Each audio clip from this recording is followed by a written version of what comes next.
Hello there, welcome to YAT Young African Trend. I remain Modela. We're here to inform, inspire, connect, and promote the large community of entrepreneurs in diverse sectors. And it's so amazing to know you people are stable. Thank you so much. So today on the show, I have another young African entrepreneur in the automobile sector. His name is Mr. Ajayi OLUWATOBI Joshua. He's a wildly creative and astute entrepreneur. He's the founder of OLUWATOBI Limited, one of the first truly Nigerian automobile brands. He's also a well-respected authority in the automobile industry. And it's also amazing to let you know that Forbes listed him as one of the most promising young entrepreneurs in Africa for 2018. So amazing. Thank you. I'm so excited. I see I'm teaching my English because I'm about to. So,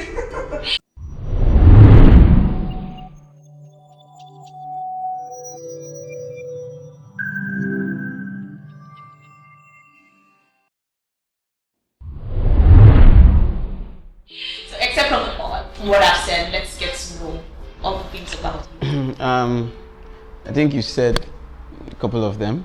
I am an entrepreneur who is very interested in impacting the society. I want to change the narrative. I want the world to know that Africans can do great things, and Africans can actually change the world even from here in Africa. Of course, collaborating with other partners technically and financially from other parts of the world.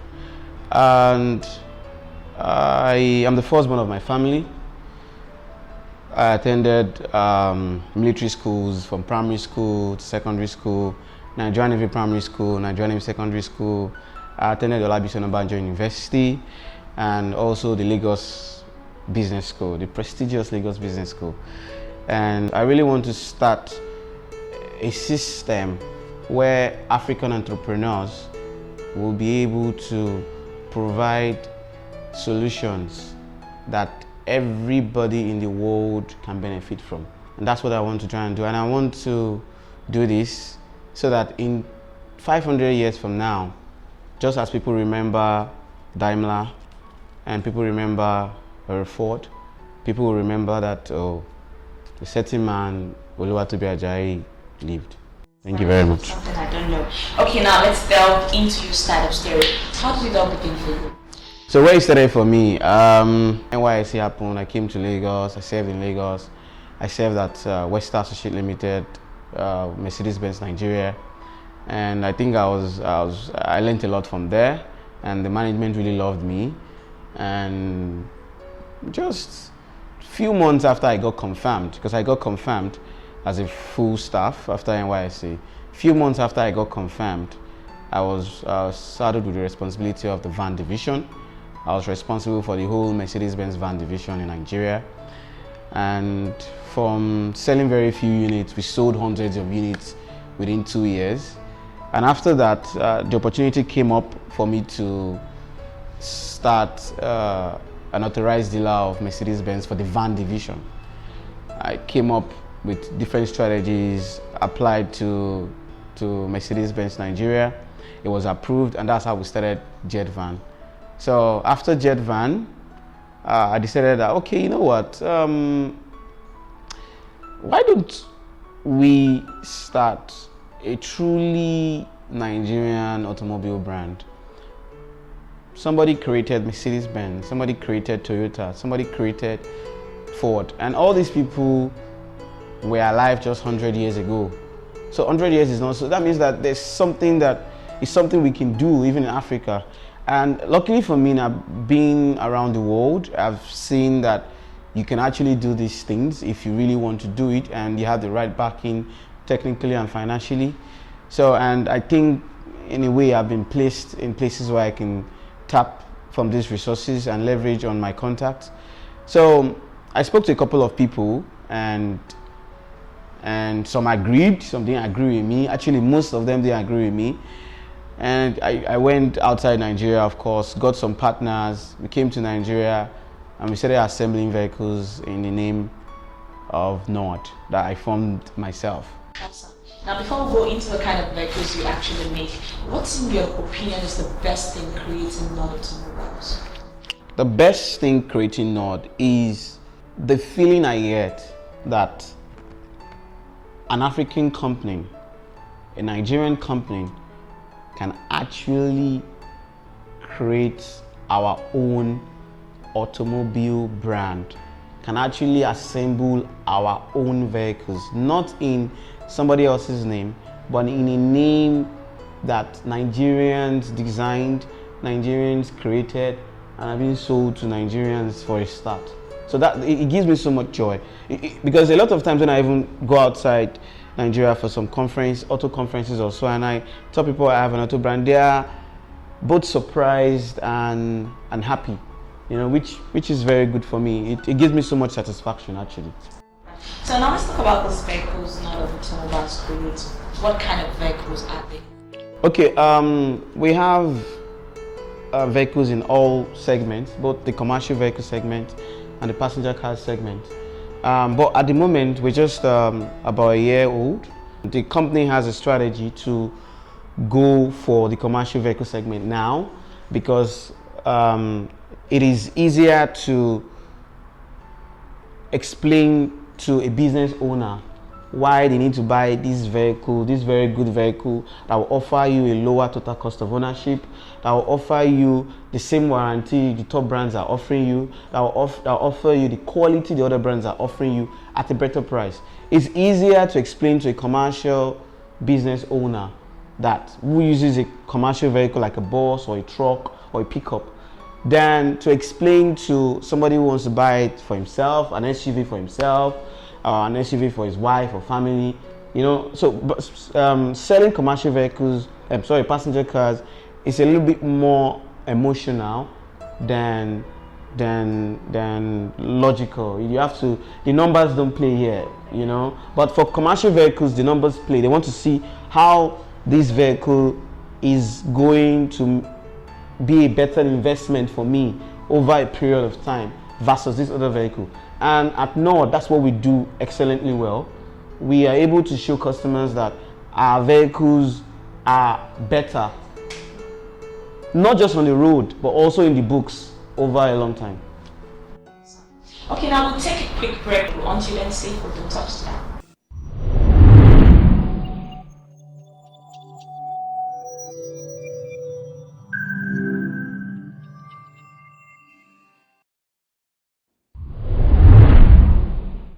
Welcome back. This is still at Young African Trip. I am still with Mr. Ajayi, Joshua Oluwatobi.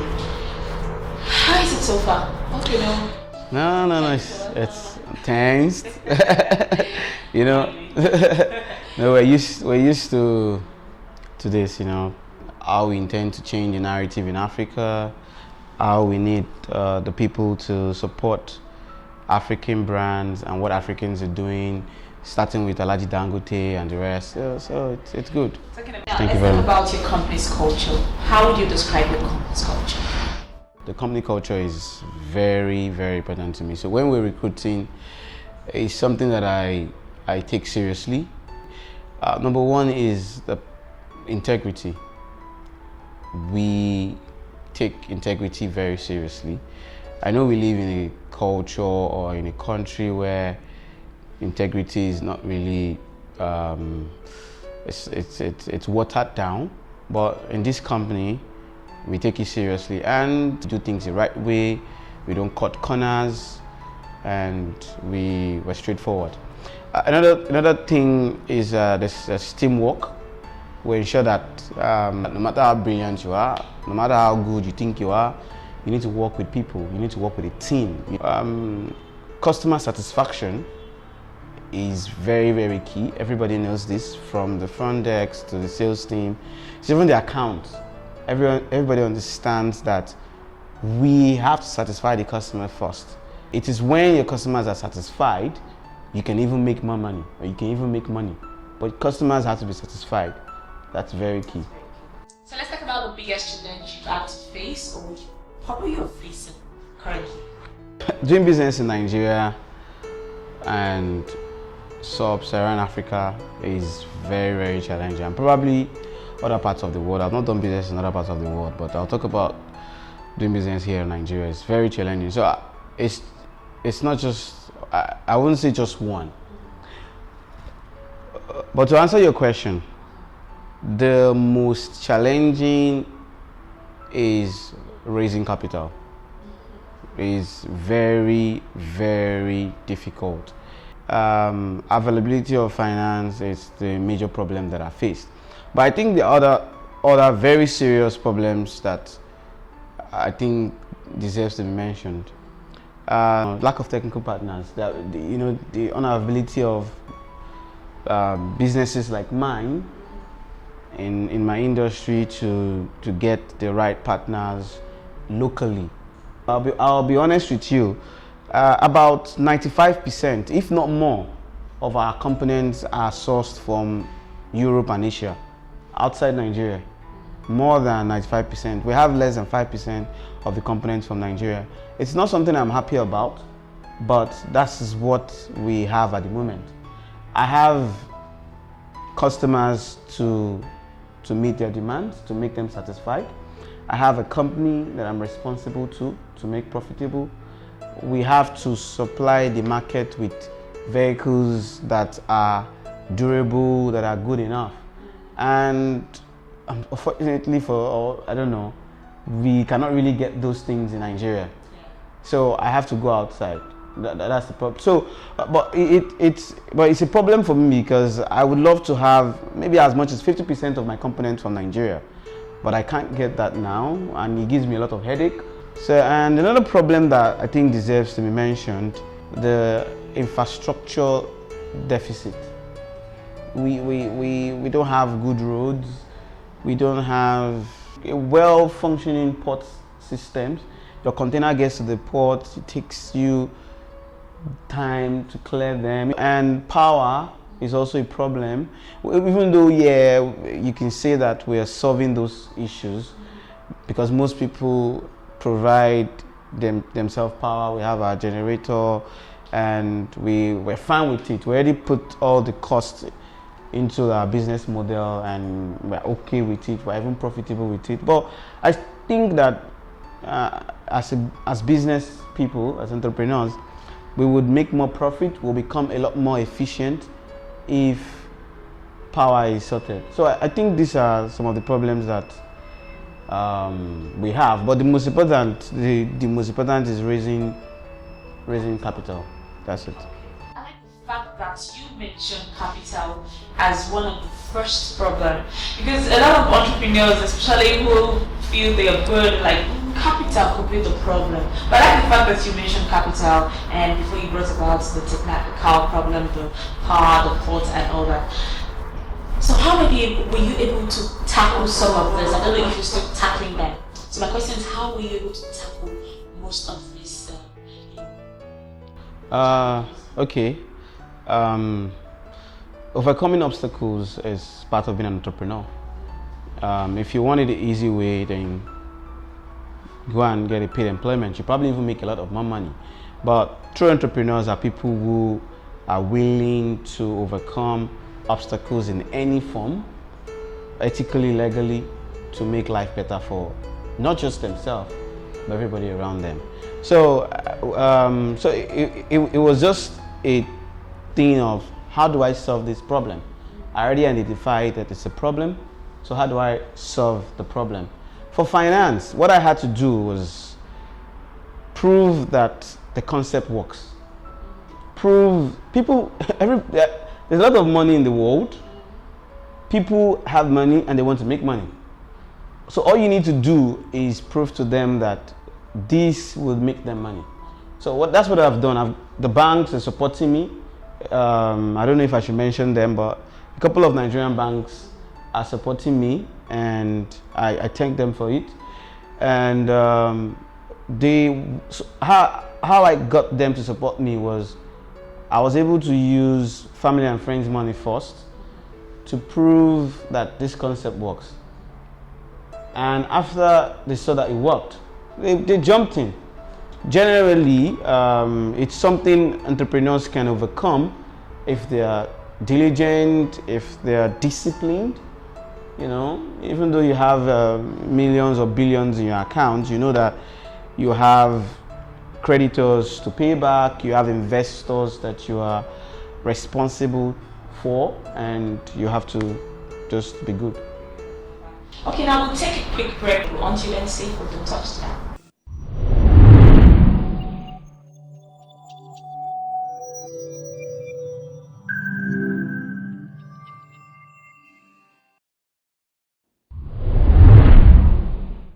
Welcome back. This is still Yacht Young African Trip. I am still with Mr. Ajayi, Joshua OLUWATOBI. Okay, now let's talk about your, should I say, your uniqueness. What differentiates you from other competitors? I mean, other people who are on the same line of passion, you know, the other automobile companies. What makes you different? This is a very, very interesting question. I don't know who is a true competitor or not at the moment. True competitor. You know, what I see is people are what I'll call our substitutes. You know, if they don't buy us, because what we're doing, we are a Nigerian auto brand. So if you truly want to grow the company, maybe if you're in government or if you're a Nigerian company, you want to support truly competent Nigerian brands, we are there.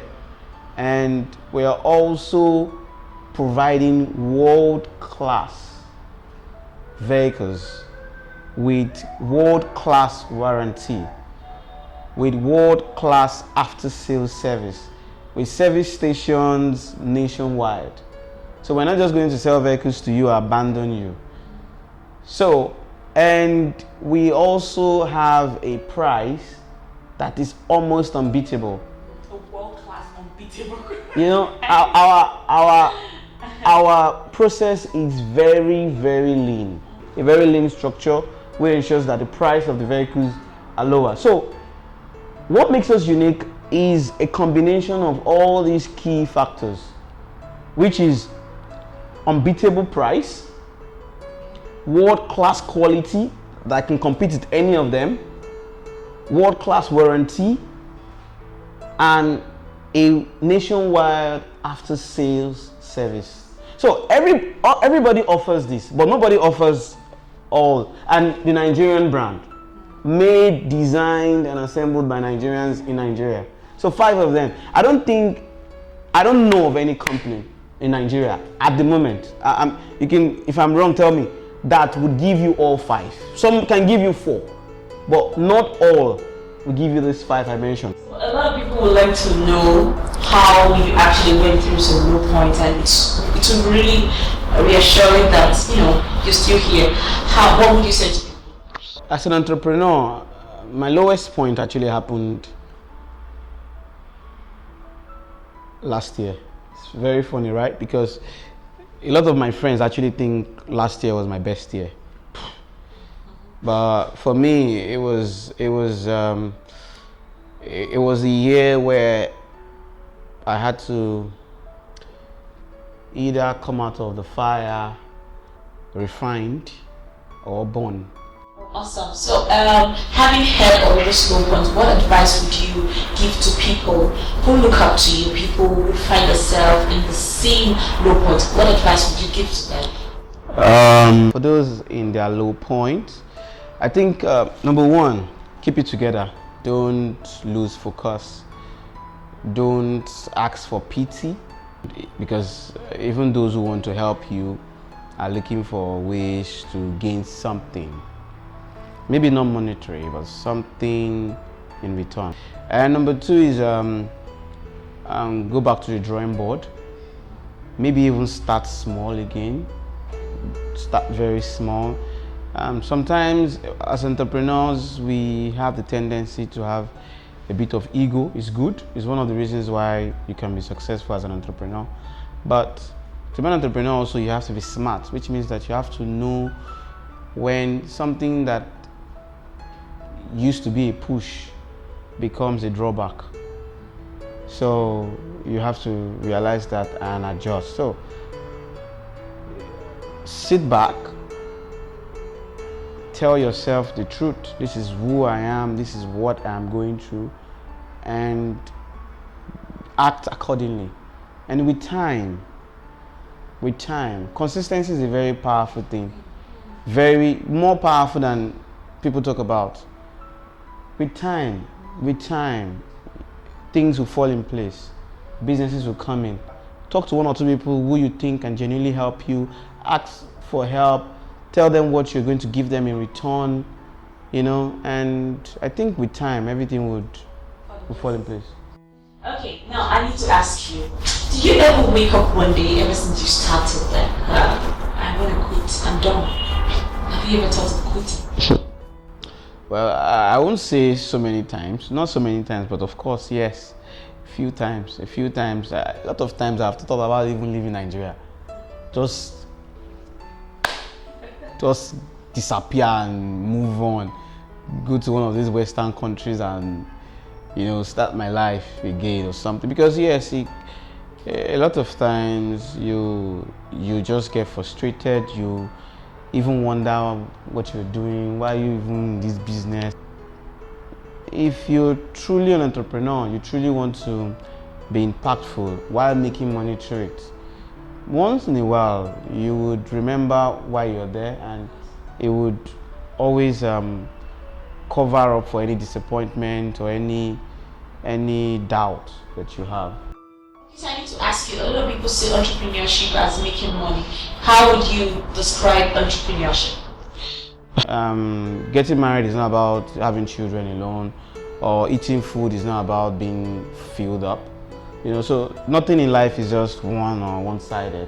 There's so many sides to it. So entrepreneurship is not only about making money, but making money is a very, very important part of entrepreneurship. To be impactful, you have to have money, and you need to have it well, and it has the source has to be a bit stable, you know. Okay, now I need to sell yourself. A lot of people want to get to know you. I'm not saying you should release your contact. Okay. But I mean, some people want to for mentorship, for, you know, to get motivated and all that, for, you know, to get to know more about you and all that, except for what you said on today's show. Would you like to read your contacts? If you want to, your Instagram, how accessible are you? For those who want to reach me, you can reach me on social media. On Instagram, Jomamit, JOMAMIT, Jupiter Oscar Mike Alpha Mike India Tango. And on Twitter, Jomamit still, but the underscore, Jomamit, JOMAMIT underscore. On LinkedIn, my name, Ajayi Joshua OLUWATOBI. And you can go to the company website, www.nordmotion.com. I think that you can find everything else you want from there. You can send me messages on LinkedIn. I respond a lot to LinkedIn because LinkedIn is very, very professional. I respond well to LinkedIn. I also respond on Instagram, to be honest. Like I mentioned, if it's very nice, decent, you know, I respond. So, and that's me. That's Thank you so much, viewers, for staying tuned on your African Trip TV series today. I had a slaughter, and I'm sure you too have. So that means to thanking you for always staying in touch, for the comments, for the likes, for the calls that you've done. Thank you so much. You guys make me put in my best. Until I see you next time, like he said continue being who you are, persistency, be consistent, and he said a lot of things about being a good entrepreneur. So until I see you next time, stay young, stay motivated, and keep watching Young African Trip.